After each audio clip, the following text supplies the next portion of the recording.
Hai semuanya, kembali lagi bersama saya Ruben Onsu dan juga Ki Sukma, juga Robi di Sisi Dunia.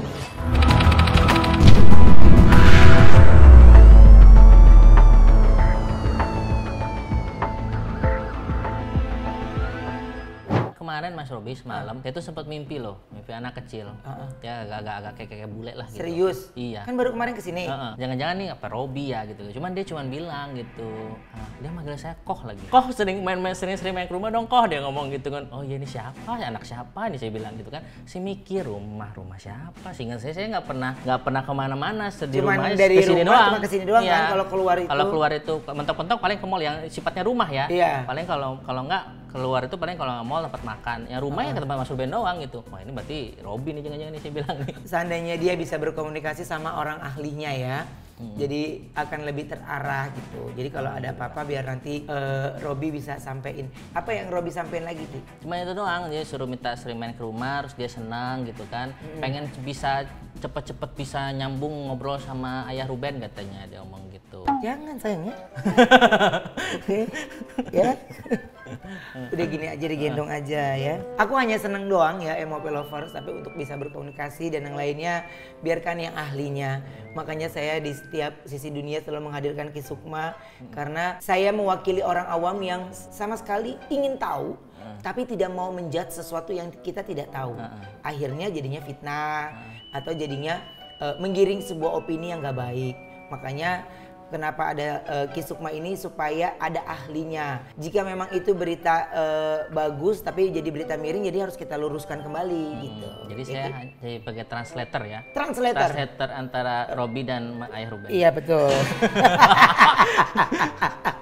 Oke ya, jadi nanti biar aja kalau Robi mau menyampaikan satu komunikasi biar lewat Ki Sukma. Gak sia-sia aja. saya belajar di Cina 3 tahun ya. Nggak sia-sia ya. Bisa translator juga saya. Iya. Oke, dan malam hari ini kita cukup mencekam karena ini adalah pembahasan yang sering dibahas oleh kebanyakan orang, tapi menjadi tanda tanya besar untuk kita semua. Kita akan membahas tentang kuntilanak.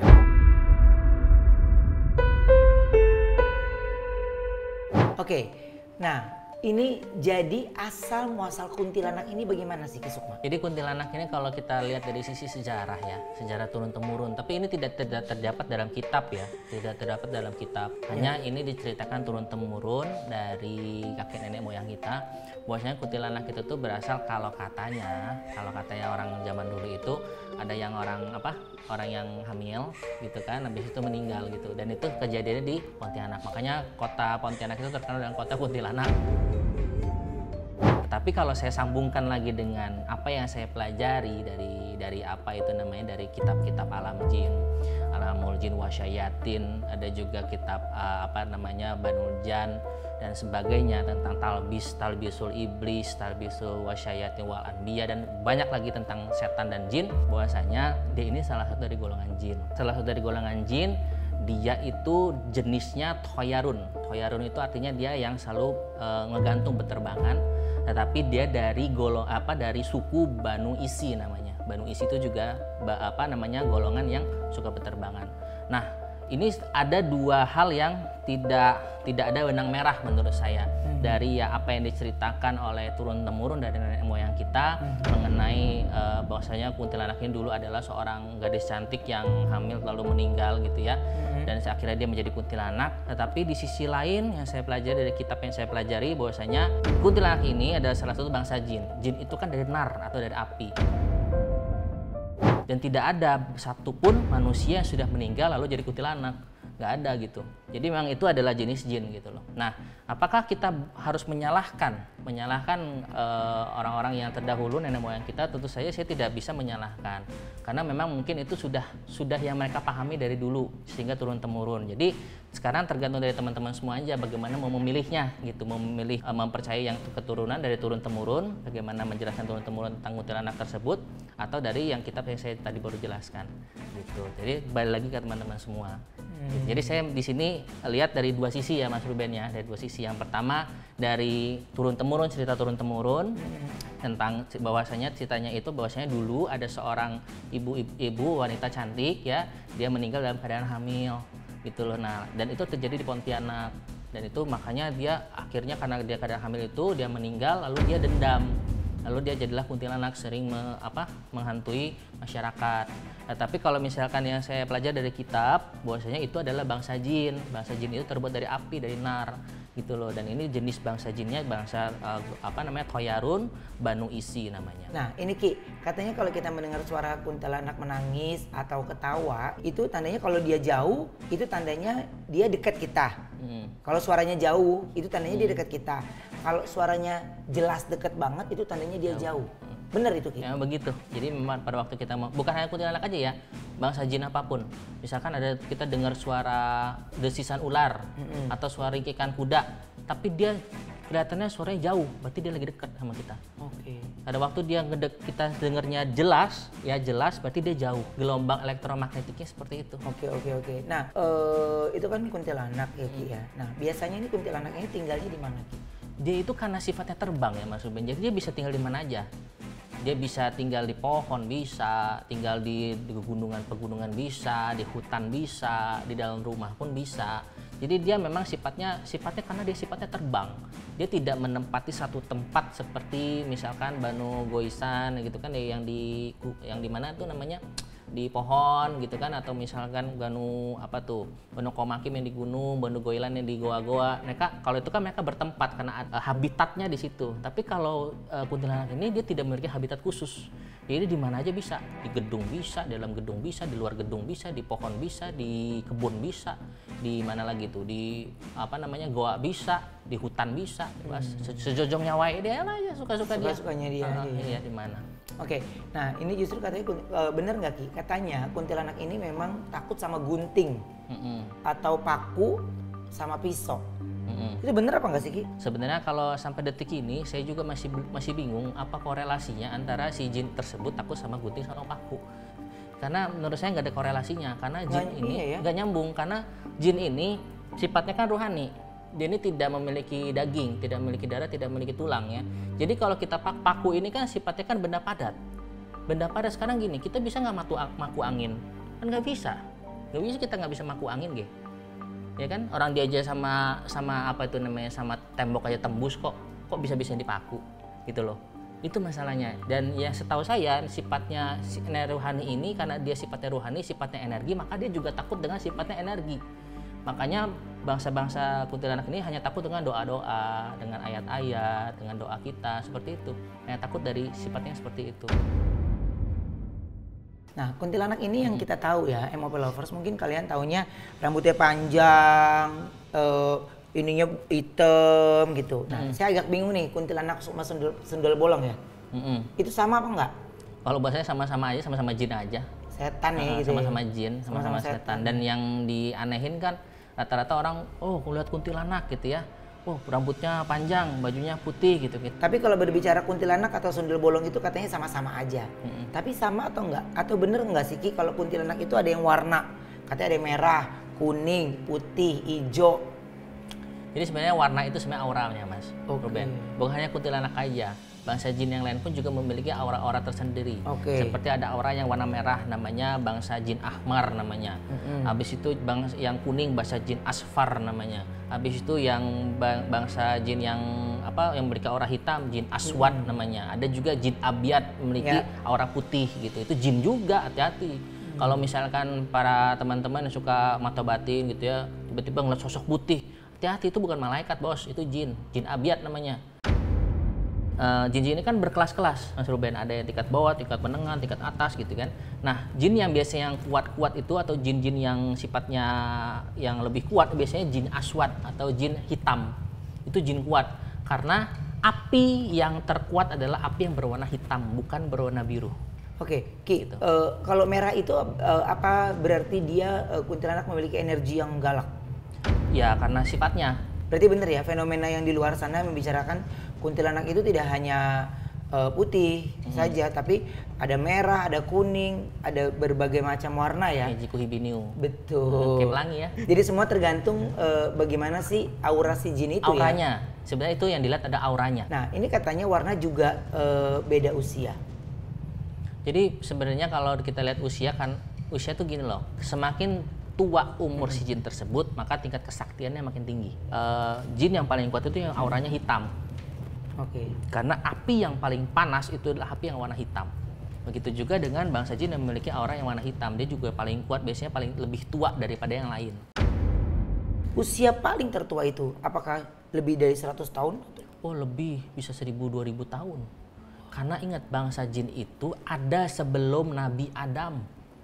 Bangsa jin itu ada sebelum Nabi Adam. Dulu dunia ini dihuni bangsa jin. Itu ada ceritanya itu. Namanya bangsa Jan dulu itu.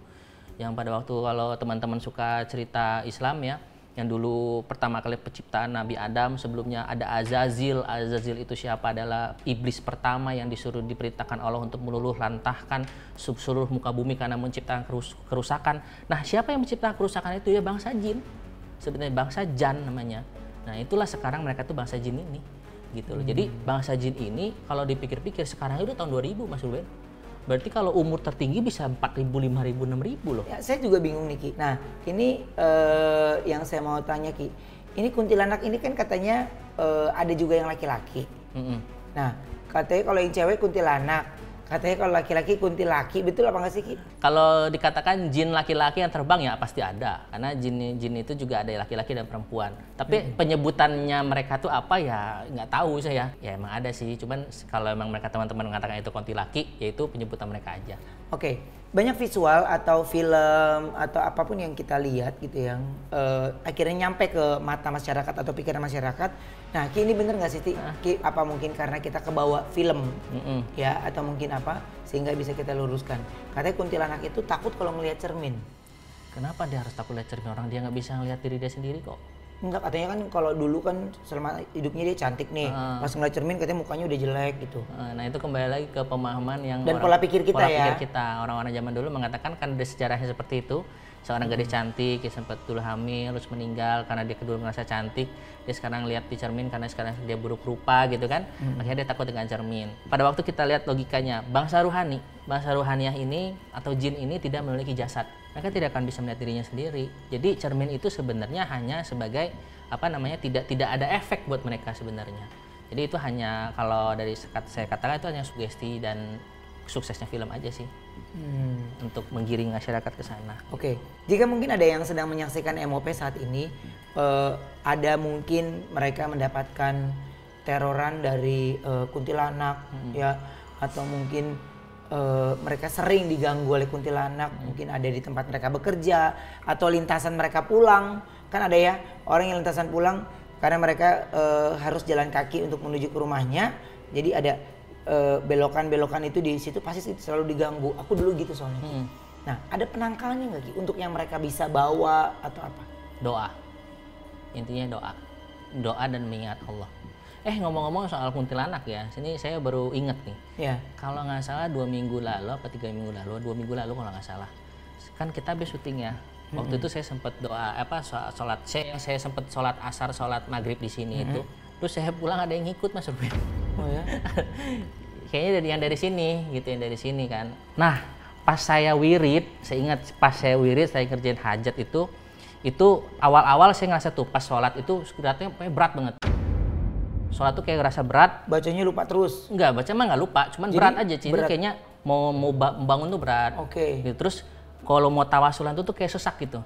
Kayak berat aja gitu, cuman saya paksa kan. Nah setelah selesai tawasulan, saya wirid, tuh ada yang nangis. Iya, nangis mulu di depan. Ini orang, nih kata saya, nih jin ngapain ikut saya gitu, saya bilang gitu kan. Jadi nyari temen yang bisa ngobrol kali Ki. Iya, mungkin. Sini nggak ngajak ngobrol, bete. Habis itu udah tuh saya pulang ke sini, alhamdulillah sih udah nggak nangis lagi dia. Mungkin udah balik ke sini kayaknya Mas Ruben. Oh iya? Gitu ini benar loh, serius. Bener nggak katanya kuntilanak suka tinggal di sungai atau di danau? Sebenarnya kuntilanak tuh bisa tinggal di mana aja Mas Ruben.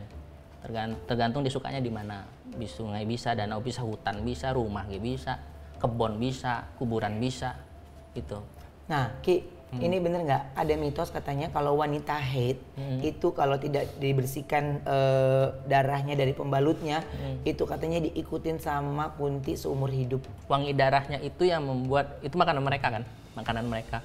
Jadi ya kalau misalnya ada makanan yang lezat di situ ya jin pasti berbondong-bondong ke sana. Jadi bukan hanya kuntilanak aja bisa dikerumunin jin kita itu. Makanya disuruhlah kita bebersihan itu yang benar. Oke, nah berarti itu fenomena itu benar ya Ki ya? Itu fenomena yang memang benar-benar ada gitu ya Ki? Ada. Tapi seumur hidup bener apa enggak itu? Ya enggak lah. Sekarang kalau misalkan dianya sholat, habis itu wudhu, ya kan dia pergi juga jinnya gitu. Dan biasanya kalau misalkan jin yang ngikutin itu, biasanya yang paling gampang nih untuk yang non muslim nih ya, saya kasih bocorannya, itu adalah nyebrang laut. Tapi jangan pakai pesawat, pakai kapal gitu. Itu salah satu trik untuk menetralisir yang namanya jin, diikutin jin apapun. Yang menjadi menarik lagi, kenapa harus laut Ki? Ini yang pertama, laut itu memiliki asam garam. Garam ini ditakutin sama jin yang negatif. Di sisi lain si jin-jin yang di darat ini dia biasanya juga takut dengan penguasa lautan ini. Yang berikutnya, jin-jin yang ada di lautan itu lebih kuat daripada jin yang di daratan. Itu beberapa alasan yang saya kasih tahu ya. Jin-jin yang ada di lautan itu jauh lebih kuat daripada yang di daratan. Makanya daratan ini tidak berani. Nah ini bener nggak? Katanya kalau kuntilanak wanita ini jika dia suka dengan lawan jenisnya atau mungkin dengan pria ya, terus katanya si pria itu akan susah jodoh. Bener atau nggak Ki? Ya karena dia cemburu ya. Kan yang seperti kita pernah bahas tentang yang itu kan dia sifatnya pencemburu ya. Kuntilanak sifat pencemburu dan overprotective biasanya. Jadi makanya biasanya dia agak susah nih si laki-laki tersebut kalau disukai kuntilanak nih agak susah nih nyari pasangannya. Tapi bukan berarti nggak bisa sama sekali ya. Bisa. Tapi bisa nggak sih caranya gimana ya? Mungkin mungkin MOP lovers kalau kalian susah ketemu jodohnya atau mungkin gagal lagi atau apa lagi banyak ceritanya gitu.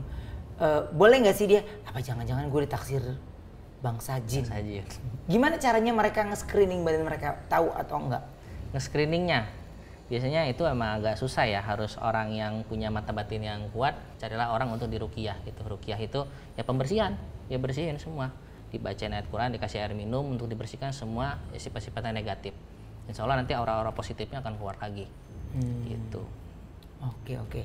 Baik. Nah ini nanti kita akan bahas lagi ya untuk MOP lover semua tentang penyakit ain ya. Itu kayak menarik juga untuk kita bahas ya Ki ya. Karena mungkin banyak di antara kita yang hanya tahu sepintas atau tidak begitu mendalam. Jadi nanti kita bisa akan bahas tuntas di sini ya. Ya. Oke, terima kasih banyak. Thank you. Ya untuk hari ini dan untuk MOP lovers terima kasih untuk kalian semua sudah menyaksikan kami dari awal hingga akhir acara. Jangan lupa saksikan Sisi Dunia setiap Senin sampai dengan Rabu di MOP Channel. Dan kalian juga bisa download di Android Play Store ya, MOP Lovers ya. Dan kalian untuk pengguna iOS sabar ya. Ini untuk pengguna Android dulu, pengguna iOS sebentar lagi. Jadi kalian semua bisa nonton MOP Channel dari semua handphone. Ya. Oke, kita pamit mundur pada hari ini. Terima kasih Ki. Malam hari ini banyak sekali ilmu dan banyak sekali cerita yang akhirnya bisa kita luruskan buat semuanya tentang kuntilanak. Siap, amin. Ya, kita pamit mundur. Jangan lupa untuk nonton semua program-program dari tayangan MOP Channel ya. Dan sampai jumpa di Sisi Dunia. Bye.